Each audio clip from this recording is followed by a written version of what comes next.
Shalom, salam sejahtera dan salam sehat selalu untuk kita semua. Berjumpa kembali dengan saya dalam renungan firman Tuhan malam hari ini. Kiranya kasih dan anugerah dari Bapa Sorgawi, damai sejahtera dari Tuhan Yesus dan sukacita dari Roh Kudus melimpah dalam kehidupan kita semua. Amin. Tema renungan kita pada malam hari ini ialah, percaya dan pengakuan selalu berjalan beriringan. Firman Tuhan untuk renungan malam ini diambil dari surat Rasul Paulus kepada jemaat Tuhan di kota Roma yaitu dalam Roma 10 ayat 9, demikianlah firman Tuhan, sebab jika kamu mengaku dengan mulutmu, bahwa Yesus adalah Tuhan, dan percaya dalam hatimu, bahwa Allah telah membangkitkan Dia dari antara orang mati, maka kamu akan diselamatkan.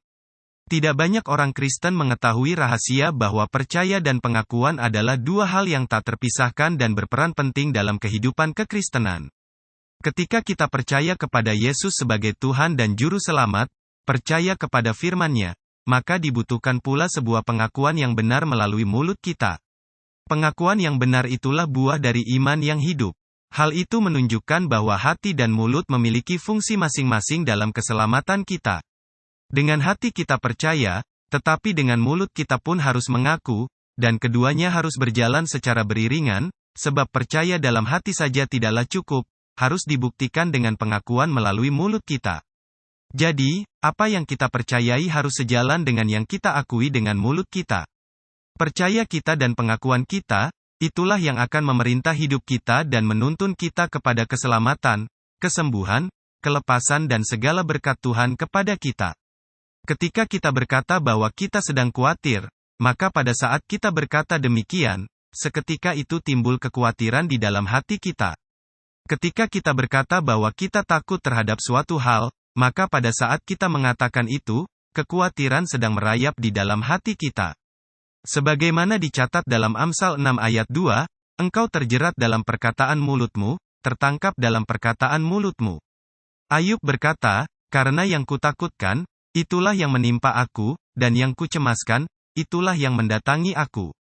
Aku tidak mendapat ketenangan dan ketenteraman, aku tidak mendapat istirahat, tetapi kegelisahanlah yang timbul. Ayub 3 ayat 25 dan 26. Penting sekali untuk menetapkan, apa yang kita percaya dan apa yang kita katakan. Firman itu dekat kepadamu, yakni di dalam mulutmu dan di dalam hatimu. Itulah firman iman, yang kami beritakan, dalam surat Roma 10 ayat 8.